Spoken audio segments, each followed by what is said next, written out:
मनसि प्रतिष्ठिता मनो मे वाचि प्रतिष्ठितम् आविराविर्मयेधि वेदस्य मणिस्थ श्रुतं मे मा प्रहासीः अनेनाधीतेनाहोरात्रान् सन्दधामि ऋतं वदिष्यामि सत्यं वदिष्यामि तन्मामवतु तद्वक्तारमवतु अवतु माम् अवतु वक्तारमवतु वक्तारम् ॐ शान्ति शान्ति शान्तिः ॐ May my speech be firmly established in my mind. May the mind too be firmly established in my speech. O self-effulgent Lord, be revealed in my consciousness. May the truths of the scriptures come to me. May not what I learn from them ever forsake me. Let me live my life day and night according to their teachings. I shall speak what is appropriate. I shall speak what is truth. May that protect me. May that protect the teacher. Oh, peace, peace, peace.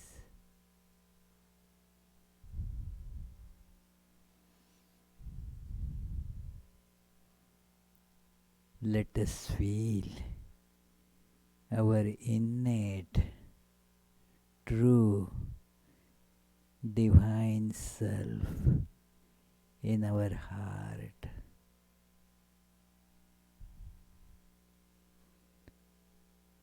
In the form of a bright spark of light.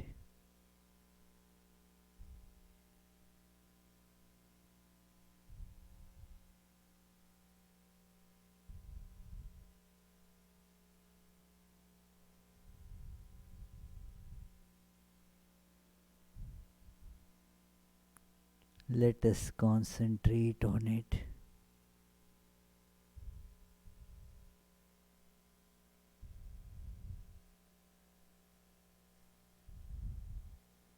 Let us feel. I am not the body. I am not the mind. I am not anything that changes.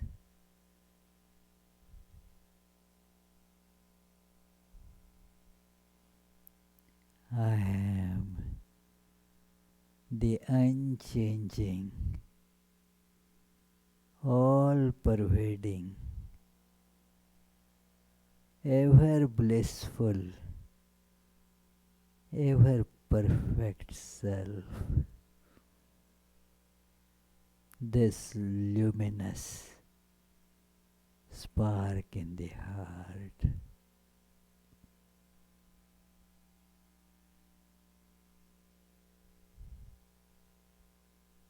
I am feeling the light from that spark enveloping my whole personality.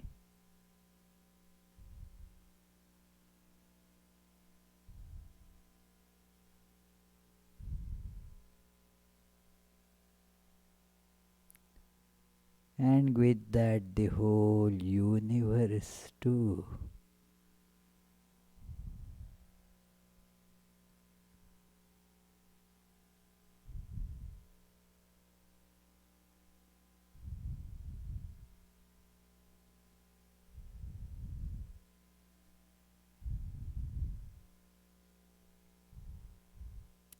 All is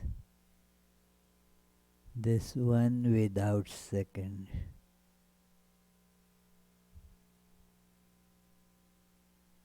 luminous, blissful self.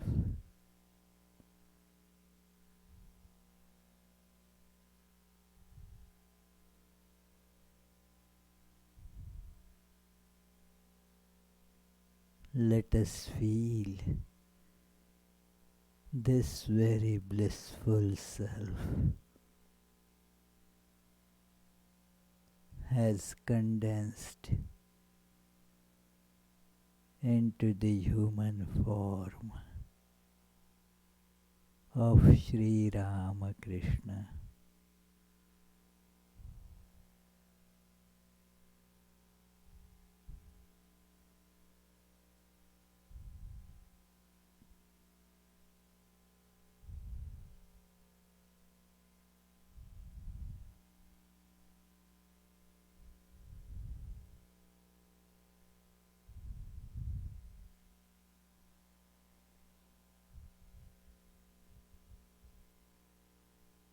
Om. Peace, peace, peace.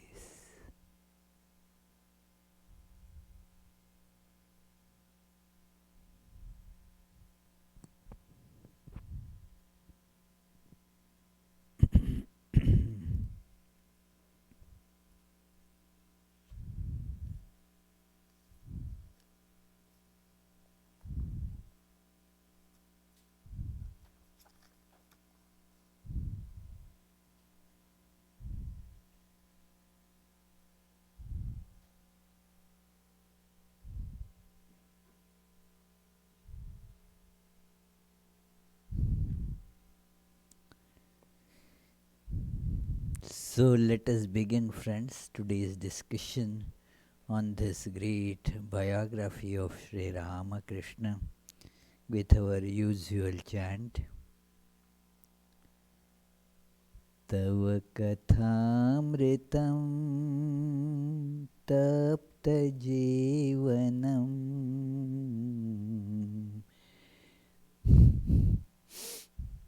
Tava kathamritam tapta jivanam kavibhiriditam kalmashapaham shravanamangalam shrimadattatam bhuvi grananti te bhugrida janaha. Friends, today also the auspicious day of Bengali New Year. So, Happy New Year to all the friends, especially those who are from Bengal.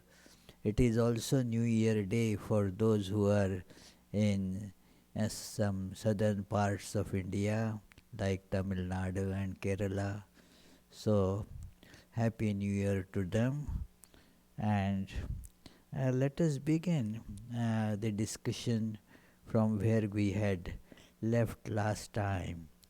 That a beautiful, very difficult to really grasp this discussion on the human and divine aspect of Sri Ramakrishna coexisting with this particular physical frame called Sri Ramakrishna.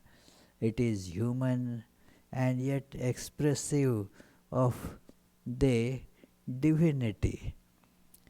we say that the divinity is covered in everything. Whatever we see is actually divine, but it is covered. We don't see the divinity there. But here, the life of incarnations has this special quality. It is on human plane where we don't see the divinity clearly.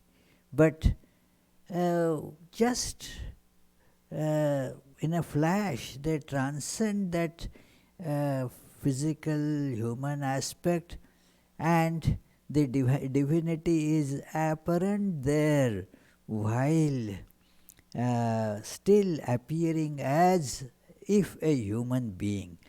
A phenomena that is very difficult to actually categorize, to describe, as many scriptures, Vedantic scriptures have mentioned, and Swami Saradananda also has in this book described that how can we really understand or explain this? Impossible. So, some later Vedantists, they have coined a beautiful term for this called anadhyasta vivarta. The vivarta means something that is just an appearance which is not really created or obtained, which doesn't, as a substance, has no real basis as such. So that is called vivarta, like a log appearing as a bear, or a rope appearing as a snake. That is called vivarta. There is no real creation of a bear or a snake in those examples, and yet it appears and it feels as if real. There are cases when somebody died because of a shock of seeing a big snake where it was not there. Where it was not there. And that person thinking that here is the snake and it can attack me now. That is how many so-called snake bites have been described, that the person dies more due to a shock rather than the poison. So, it is the person dies. That is how this question is answered from many, that how that universe which actually has no existence can affect us. How can it affect our life? We get swirled around in this tornado-like situations that keep on shifting and changing in our life. We are experiencing this these days more intensely due to the worldwide coronavirus situation, that the things have been just thrown asunder. What we had planned, all our plans have gone haywire. It is. So how can something that Vedanta says actually doesn't exist, how can that cause so much turmoil in our life? How can it affect us? Something that is can affect us. Something that is not should not affect us. But then, actually, it is not what is or what is not. It is our perception that affects us. It is our perception that it is like this that affects us. There are many instances that many persons have been killed by the police officers, thinking that that person has a gun and is going to shoot me. Actually, no gun was found there. But then the officer genuinely thought that there is the gun there, and I will get shot. That perception made that officer act in that manner. So what I mean is that it is our perception that affects us, not exactly what really is there.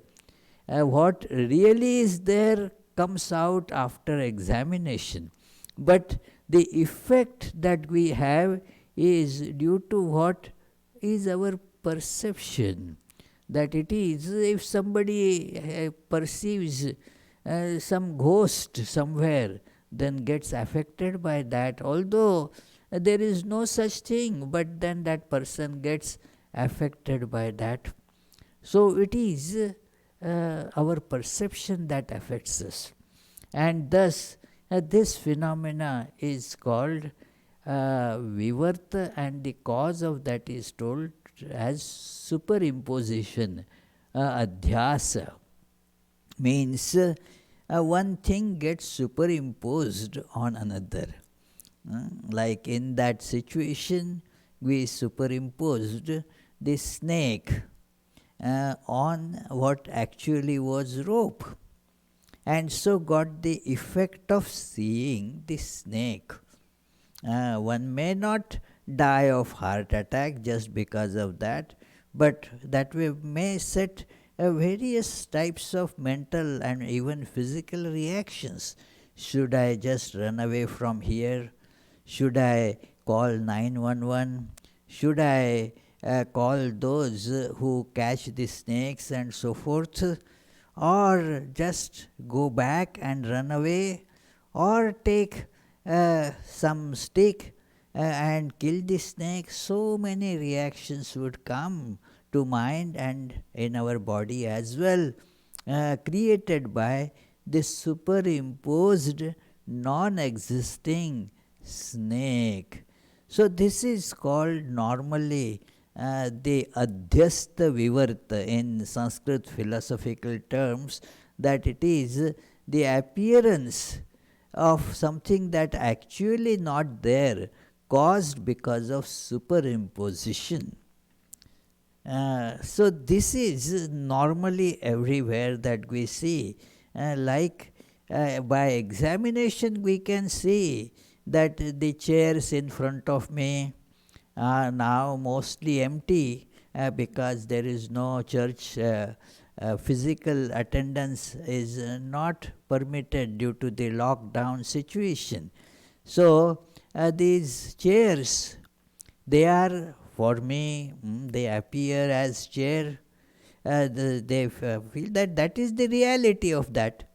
But for a person like Sri Ramakrishna, it is the God appearing in the form of chair, which is true. It is the God that appears like a chair. It is the God that appears like, say, Prithvish. It is the God that appears in all these things that we see. In reality, it is all God. So this is the perception that is, superimposed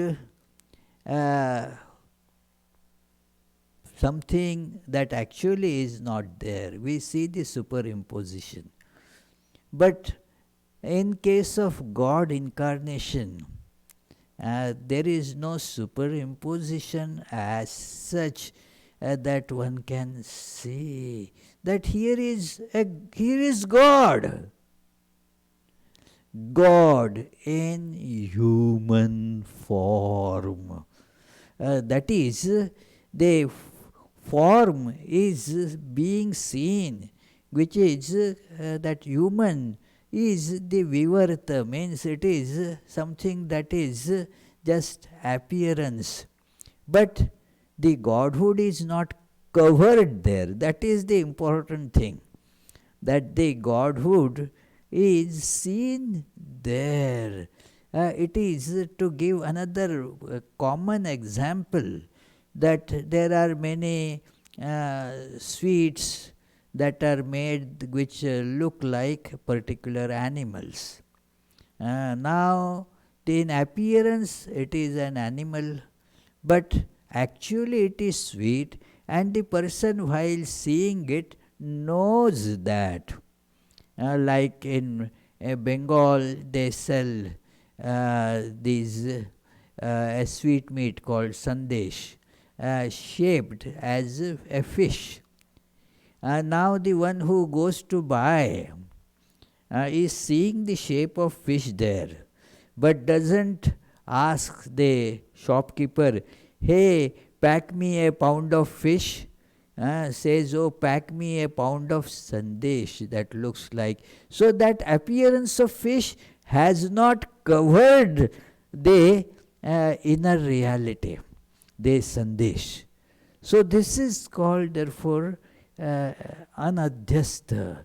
There is no adhyasa, no superimposition, and yet you are seeing something that is appearance of the truth. So this is a very intriguing phenomena. Avatar, Shankaracharya therefore describes it as that Jatavana iva, Lokanugraha Kurvan iva. It is as if born, as if living, as if showering grease on people. It is as if. So this is what is being described here. It is the human form. So all qualities of human being, they are seen. There is the birth, there is mother, father, then there is the childhood, there is the schooling, there is the growth, there is the relationships, and there is this contact with people, doing job, working, all those human aspects are there. People are being taught by this person.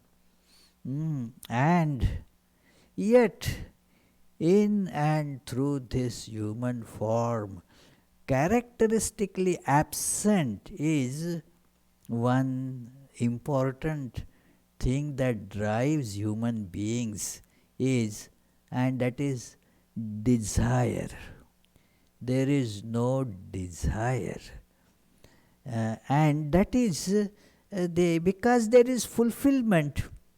If there is fulfillment, there is no desire. Like if I request somebody, would you like to have a piece of cake? And if the person is full, would say, well, I am good. Thank you, I am good. It is so doesn't want it because the person is fulfilled. So, because of the innate fulfillment, there is no desire, which is very special characteristic in such beings right from the birth. And therefore it is a very intriguing life. And yet there are characteristics of being human. That is what we have been trying to understand in this narrative of Sri Ramakrishna and Mathur Babu. Mathur Babu, a very powerful person, a lot of wealth, a lot of clout, and so forth. Practically the owner of the Kali temple where Sri Ramakrishna used to live. That is the worldly stature. Sri Ramakrishna is just a minor employee there, priest. So, that is the difference between their social, economic stature, the educational stature, and so forth. But still, Mathur Babu could see the divine manifestation in Sri Ramakrishna, and therefore had surrendered himself to Sri Ramakrishna. And Sri Ramakrishna loved Mathur Babu, took care of his well-being, and also as an ordinary human being who does not know much about these worldly things, would depend on Mathur Babu and take Mathur Babu's advice. Look here, what is a big thing here, that Mathur Babu completely surrendered to Sri Ramakrishna. And yet, he would guide Sri Ramakrishna when Sri Ramakrishna would ask questions about certain things like a child. And even at times, even without Sri Ramakrishna's asking, Mathur Babu would give him some advice. And Sri Ramakrishna had no hesitation in following that advice in that state when he is just with a very childlike simplicity behave like an ignorant, humble, very modest person. So there Mathur Babu would be explaining to Sri Ramakrishna various questions that he would ask, answers to various queries from Sri Ramakrishna and guide him. So we have to just try to mentally fathom this very extraordinary relationship between the two. And the more we try to feel this, the more we will be able to see that spiritual character of Sri Ramakrishna manifesting through this human form. So we saw that how careful Sri Ramakrishna was to see that the merit that Rani Rasmani and later Mathur Babu would be earning by doing so much of charitable work through the temple.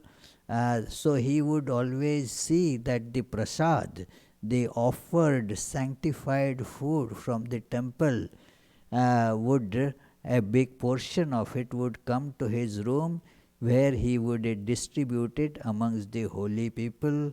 And Swami Yogananda, the yogin at that time, how he doubted what is happening with Sri Ramakrishna, a person who has no desires. He is a saintly person. Why he is anxious about this prasad, this food coming to him, which he does not actually tolerate, he hardly eats. So he was very curious and doubtful that what is this? And then when he saw that the reason behind it explained by Sri Ramakrishna himself, so this is that let us read. We are on page 516. What a wonderful relationship the master had established with Mathur.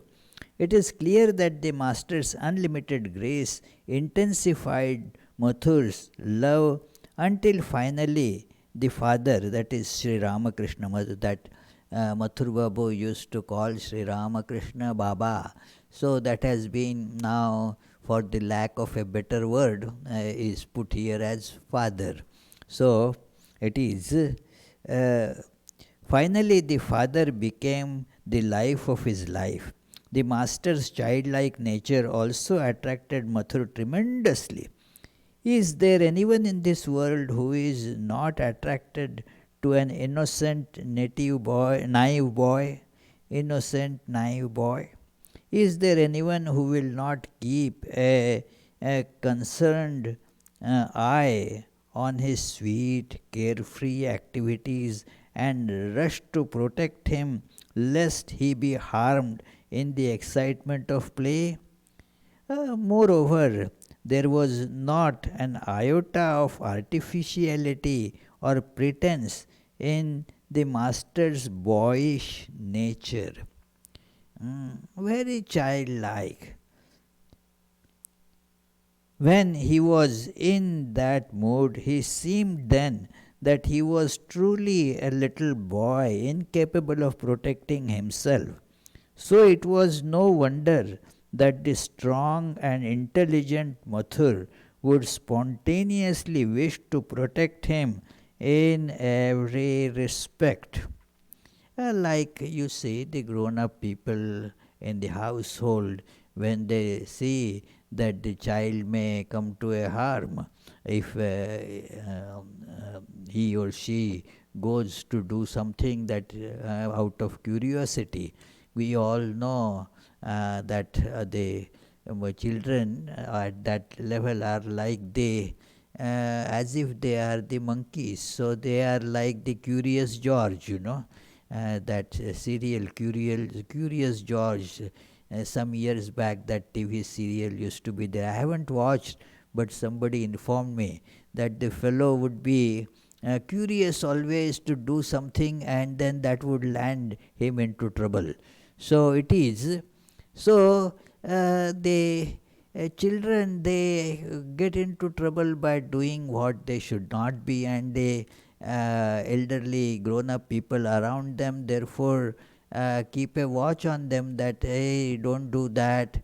Hey, if the child likes to go near the fire, the cooking is going on, and the curious fellow wants to go, and then the grown-ups, they know that well the fellow would get burnt if he gets too close, so pull him away. So that is how the relation at that time between Mathur and Sri Ramakrishna was, because it was Sri Ramakrishna's behavior was genuinely at times like a child who doesn't understand any of these world's ways. So again, it is very difficult for we folks to imagine, but that is how it is described by many who came in contact with Sri Ramakrishna. So, on the one hand, Mathur depended on the master's divine power, but on the other, he was always ready to protect him, knowing him to be a naive little boy.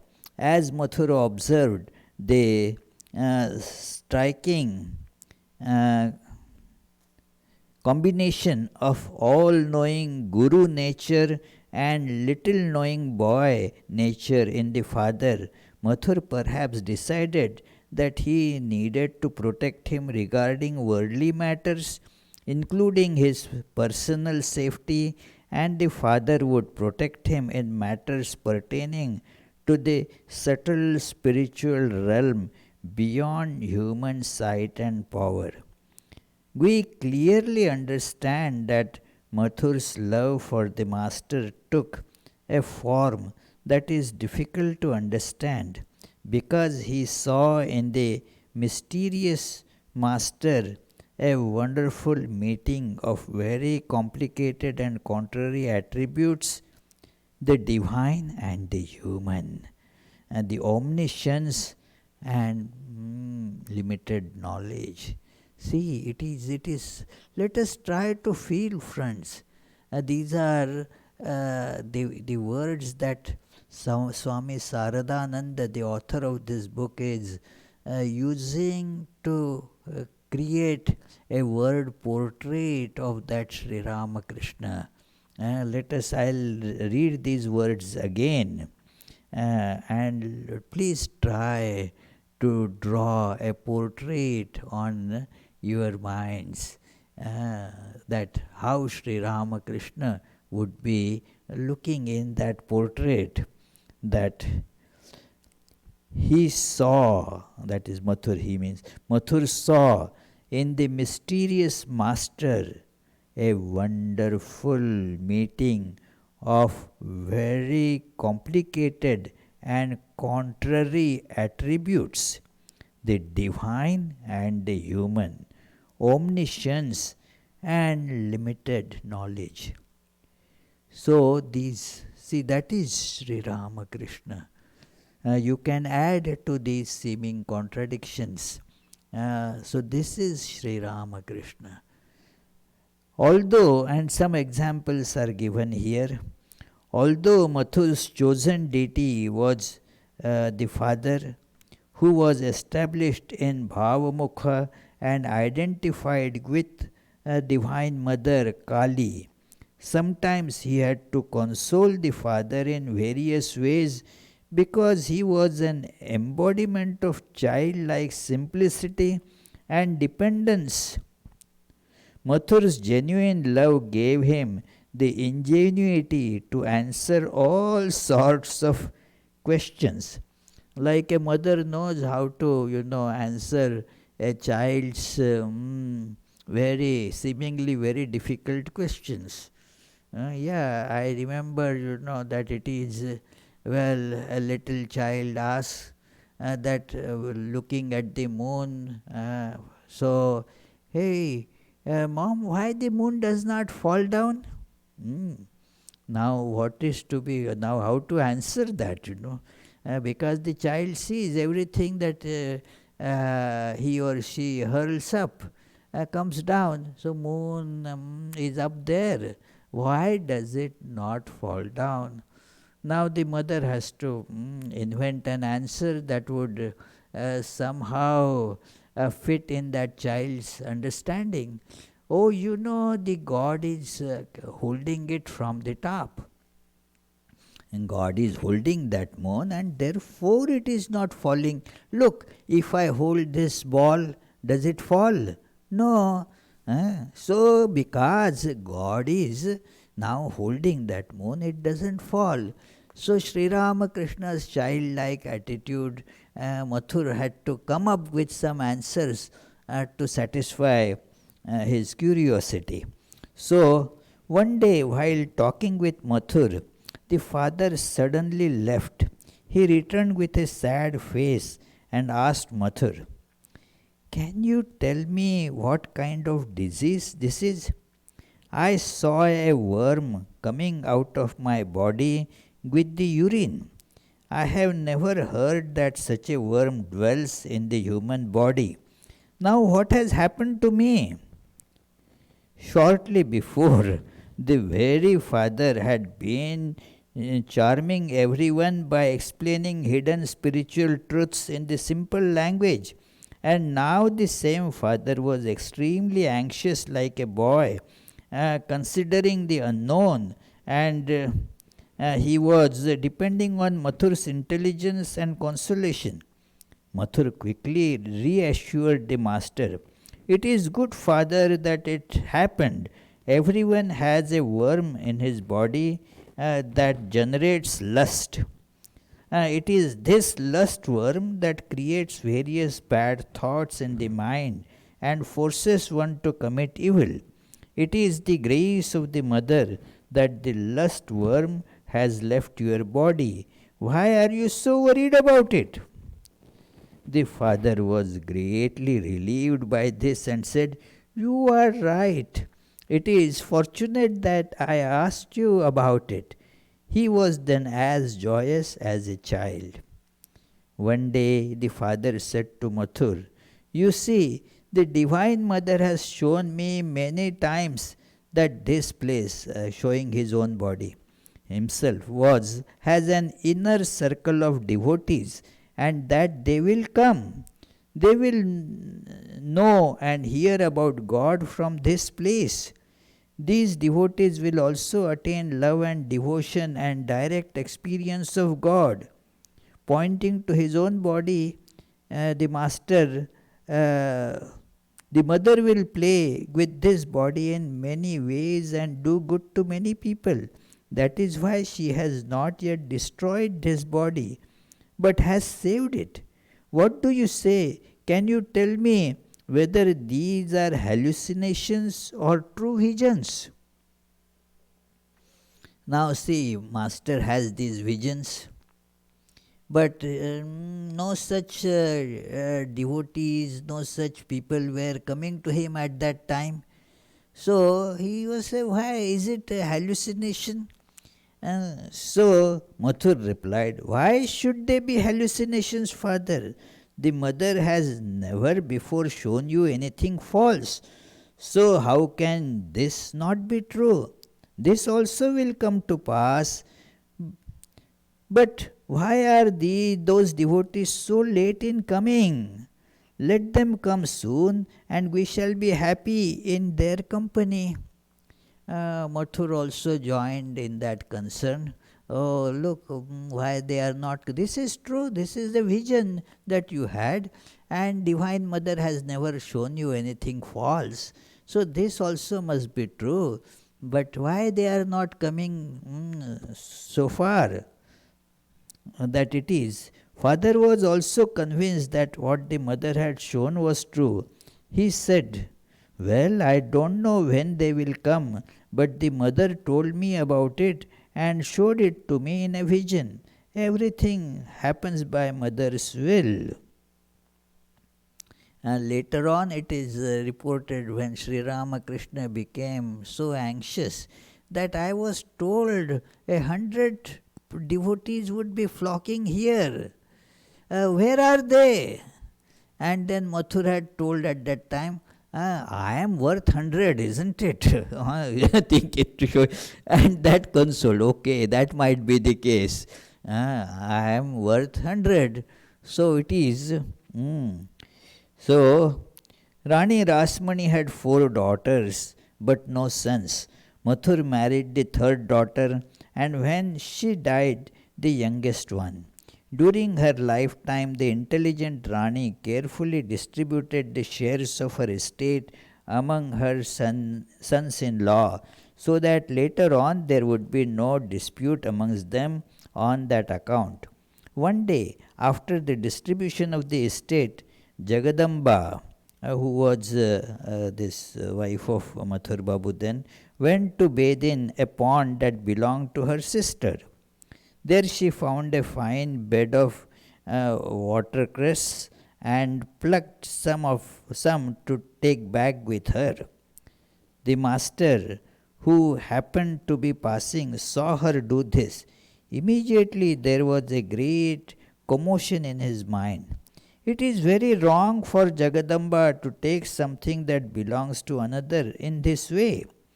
Does she not know that taking something without asking first is theft? Why does she crave what belongs to another? As he was thinking in this way, he saw the daughter who owned that pond. The master immediately reported everything to her. Listening to the story and seeing master's serious mood because of Jagadamba's heinous, that heinous is in parenthesis, heinous act, she could hardly control her laughter. However, she pretended indignation and exclaimed, that was very wrong of her, father. Meanwhile, Jagadamba arrived. When she learnt why her elder sister was merry, Jagadamba jokingly reproached him, Father, is it proper for you to expose me in this way? I took that watercress secretly so that she might not see it, and now you have embarrassed me by reporting my theft to her. Then the sisters could no longer control themselves and began to laugh. Sri Ramakrishna says, I don't know your worldly ways, the master told Jagadamba. But when property has been divided, it is not good to take anything without the owner's knowledge. So I informed your sister. Now let her decide. Both sisters continued laughing, thinking how simple and naive father was. On one hand, The father had such childlike nature, and on the other, he acted like a chastising father to Mathur. Once there was a quarrel between Mathur and another landlord. Mathur ordered his guards to take part in the brutal gang fight with the guards on the rival party, and one of them was killed. Finding himself in danger of prosecution, Mathur rushed to the father. Now see, Mathur Babu is caught in some big problem. So now where to go as a rescue? That he went to Sri Ramakrishna.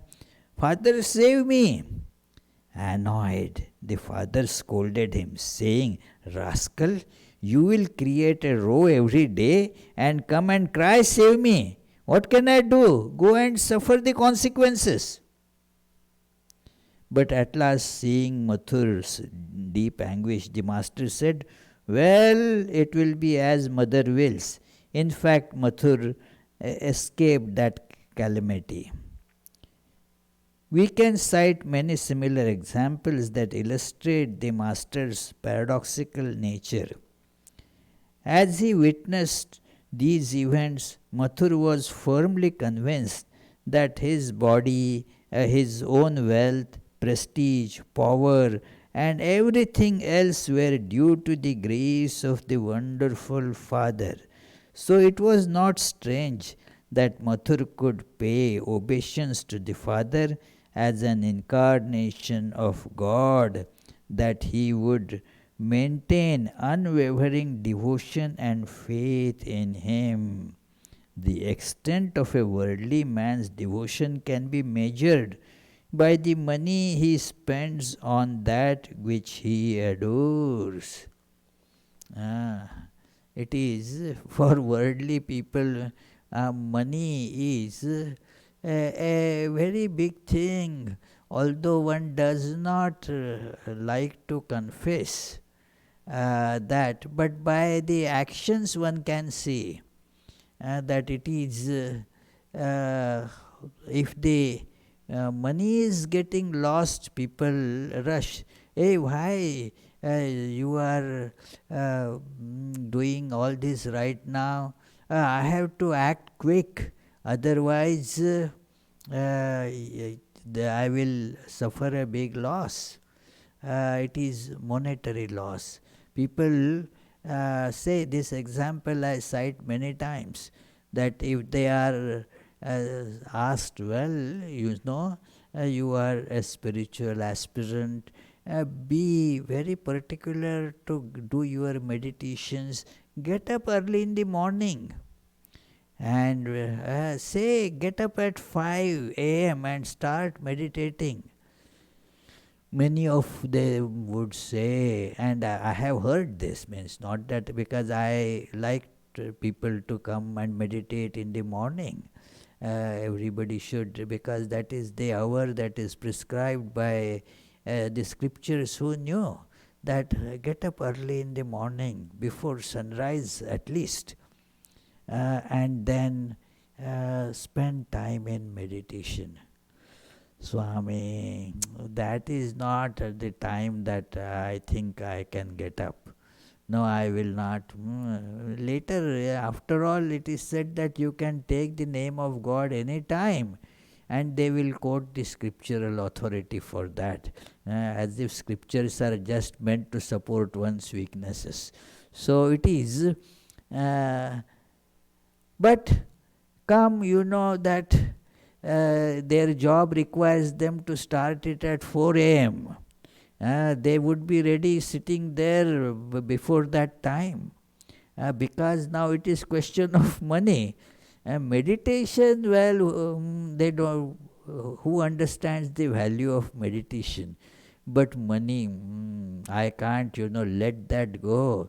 So they will do everything to protect money. What it means is our actions unwittingly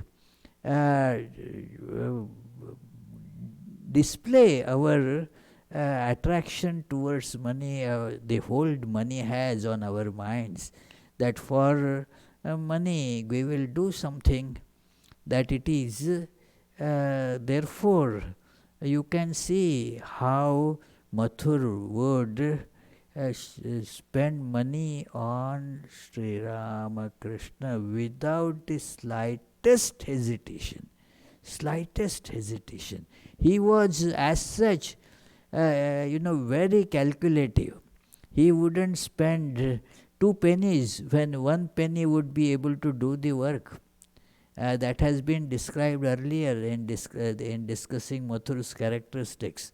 But that very Mathur, when it come to Sri Ramakrishna, would just lavishly, without any inhibition, let Sri Ramakrishna do whatever with that money. And there are some incidents of that. So it is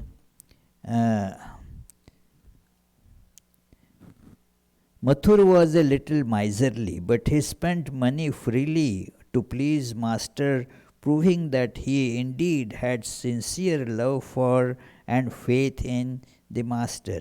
Mathur once dressed the father in beautiful clothing and then took him to watch a yatra performance. He placed 100 rupees or more arranged in stacks of 10 in front of the father so that he could reward the various actors. But the master was in an exalted mood, and while listening to a song or a speech that appealed to him, he immediately pushed all the money to that particular actor as a reward. Mathur expressed his joy without the least irritation, saying, "The father's generosity benefits his royal mood." Mathur again arranged stacks of money in front of him, but how long could any money last with the father, who was established in Bhavamukha and completely free from greed? He had renounced money by saying, "Rupee is clay, clay is rupee." Again, rupee means the Indian currency coin. So, again, besides himself in ecstasy, he gave all of the money to another actor. Then, wishing to reward the third and finding no money laid out for him, he took off his own expensive clothes and shawl and gave them to the actor, and then remained motionless in samadhi. So, Mathur was delighted with the thought that his money had been properly used and began to fan the father. There are many such examples of how miserly Mathur spent generously to please the master. Mathur accompanied the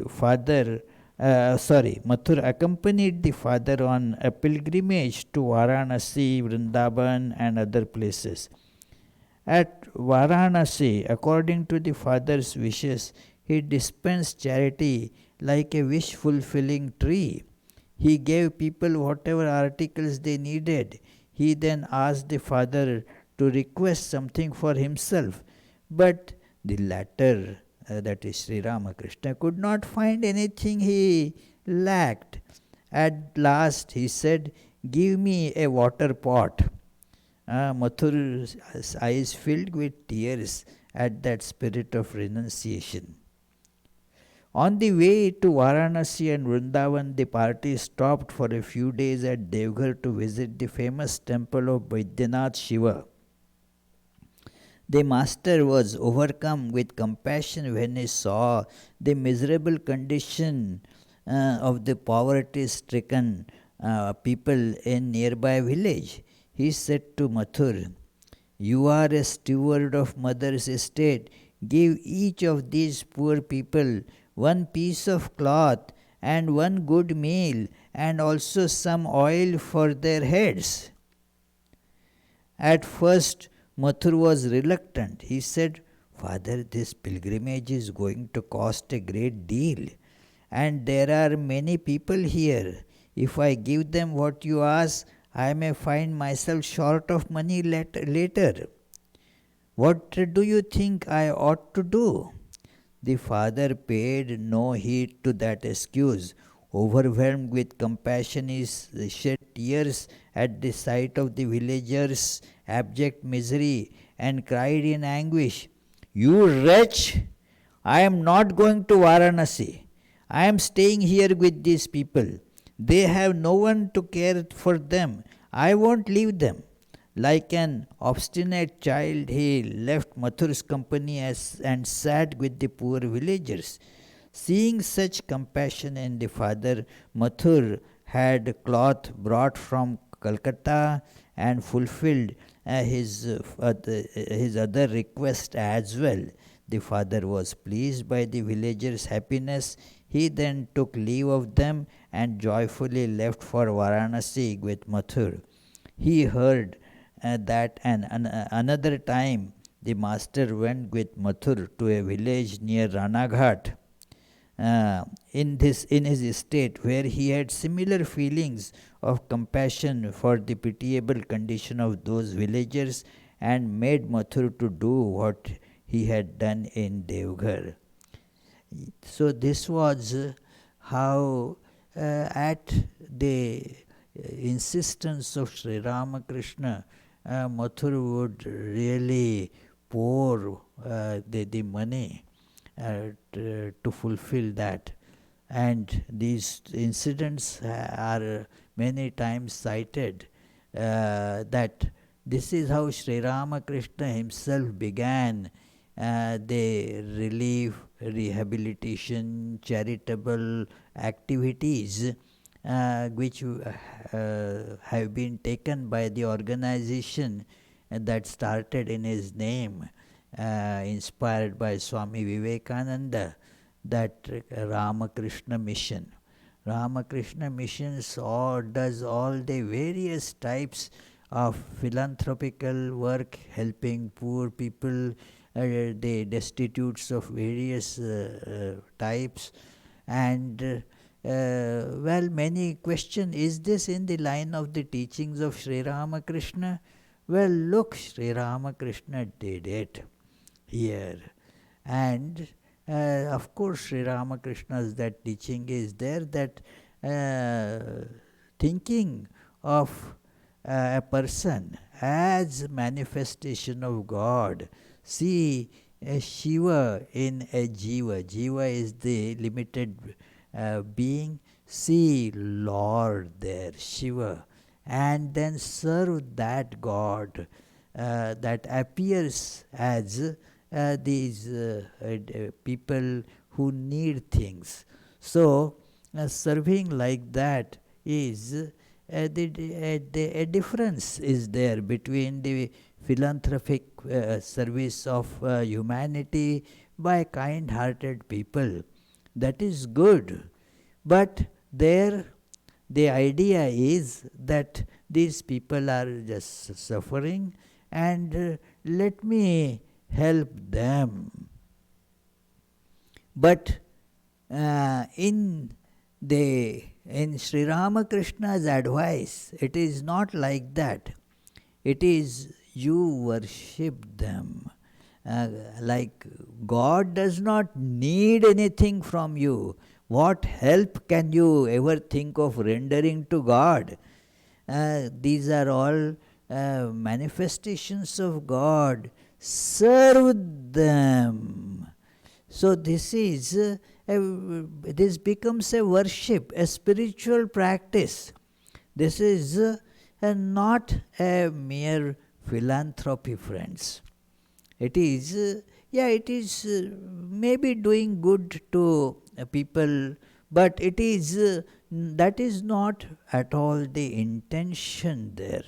The intention is to do the worship, to purify oneself. So this is very different. It is a completely different genre, as it were, that the philanthropy, it is good, nothing wrong in that at that level. But this is something that is better for the spiritual aspirants, that this gives them the image of God that is asking, that is showing that I should be served. So with that, so they are served. This idea you will find in Christianity, in Vaishnava scriptures, in books like Srimad Bhagavatam. Yeah, so this is how one should look upon that. And Sri Ramakrishna, in this example we see, has given this thought. This chapter more or less ends here, and then we shall start the next chapter. That the it is as there is one chapter, paragraph. We shall read that next Tuesday before embarking on the next chapter. So now let us meditate on these teachings for about 30 seconds, and then if you in case have questions or comments, let us take them up.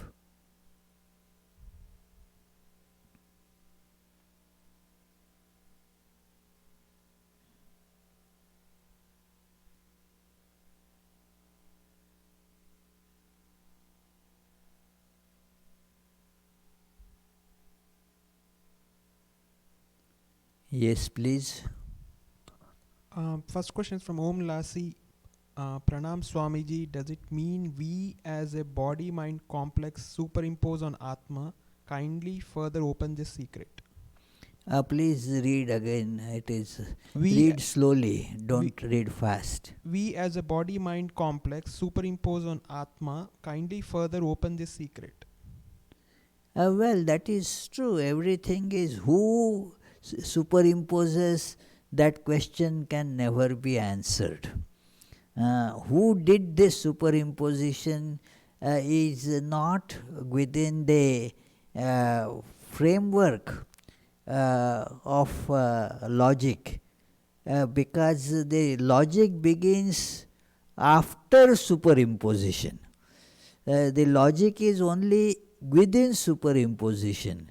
So, who did the superimposition is not known. But this is true that our own bodies and mind, they also are superimposition on that one without second divine existence. And let us try to feel that. That is the reason that in the meditations we try to feel that, please see that the God is within us. Let us try to feel that divinity. The body, mind, they are just superimpositions or on that divinity. Thank you. Yeah, next question is from Chris Bartolota. Maharaj, could you please explain the significance of Thakur worshipping God as mother? Questioning God as? Worshipping God as mother. Well, that is true. As mother, questioning God as mother. Significance of Thakur worshipping God as mother. Well, yes, it is. God is everything, but one has to hold on to one relationship. Sri Ramakrishna practiced various relationships, but his mainstay was God is my mother. In Lila Prasanga, you will find another example that's where Sri Ramakrishna became the parent of God. There is this incident, what is called Ram Lala, where Sri Ramakrishna looked upon God as his little child, and so that was how he connected himself to God. So, but the constant factor or the most important and long lasting attitude that he always carried was, God is my mother. So, this is how he would feel about God, my mother. The closest, usually in most cases, you see that a person is very close to mother, a child especially. Child feels closeness with mother, can tell everything to mother. And so that was the relation that Sri Ramakrishna had with God, predominantly, feeling that kind of closeness with God. Yes, thank you. That's all. Okay. Yes, Abhijit.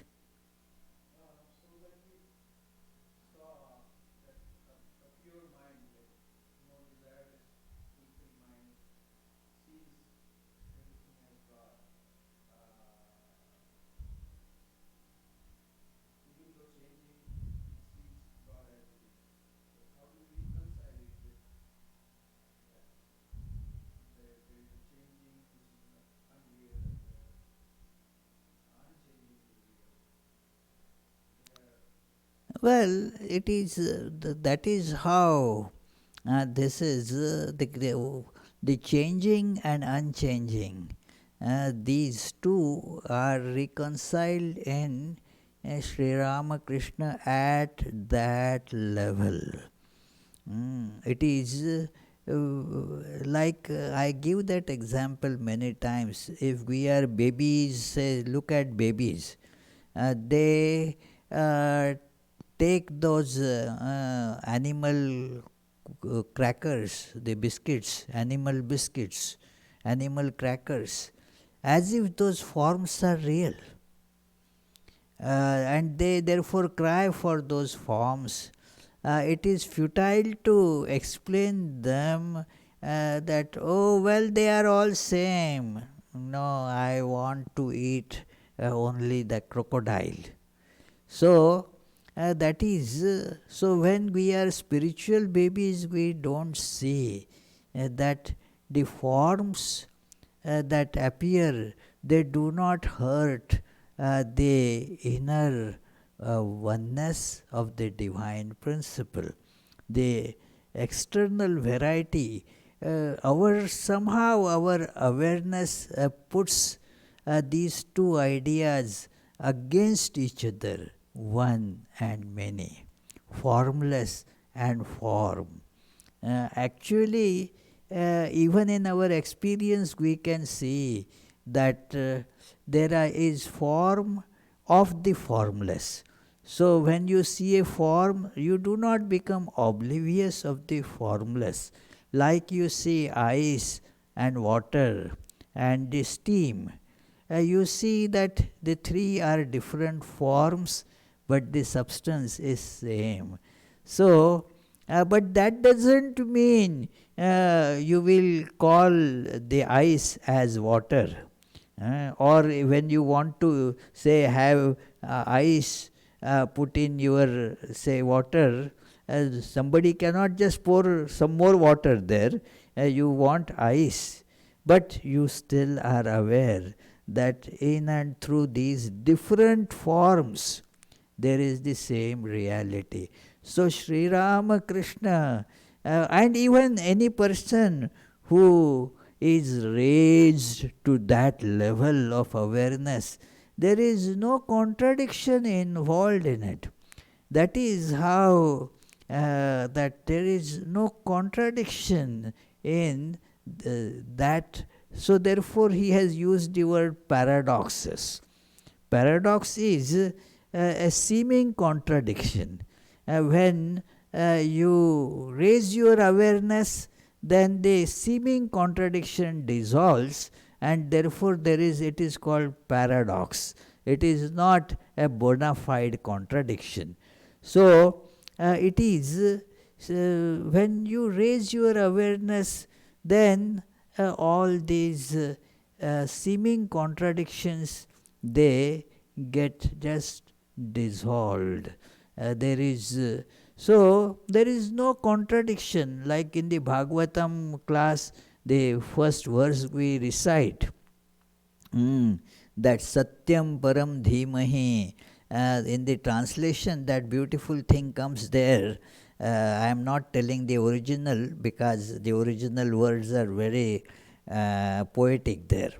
That in whose consciousness there is nothing false. There is nothing contradictory. That is that awareness. So, the human aspect is there, the divine aspect is there. There is no contradiction. Ordinary human beings will feel that contradiction because of the innate force of kama, the desire.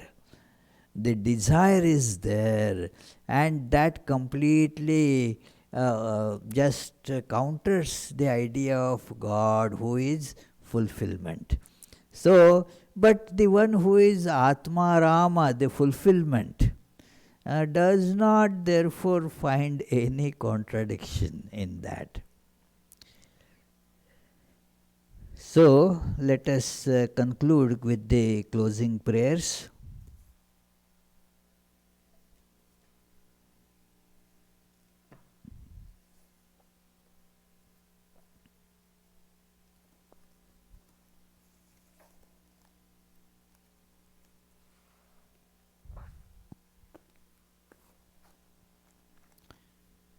May the Divine, who is Father in heaven of the Christians, Holy One of the Jewish faith, Allah of the Muslims, Buddha of the Buddhists, Tao of the Taoists, Great Spirit of the Native Americans, Ahur Mazda of the Zoroastrians, and Brahman of the Hindus, lead us from the unreal to the real, from darkness to light, from death to immortality. May the all-loving being manifest himself unto us and grant us abiding understanding and all-consuming divine love. Peace, peace, peace be unto all.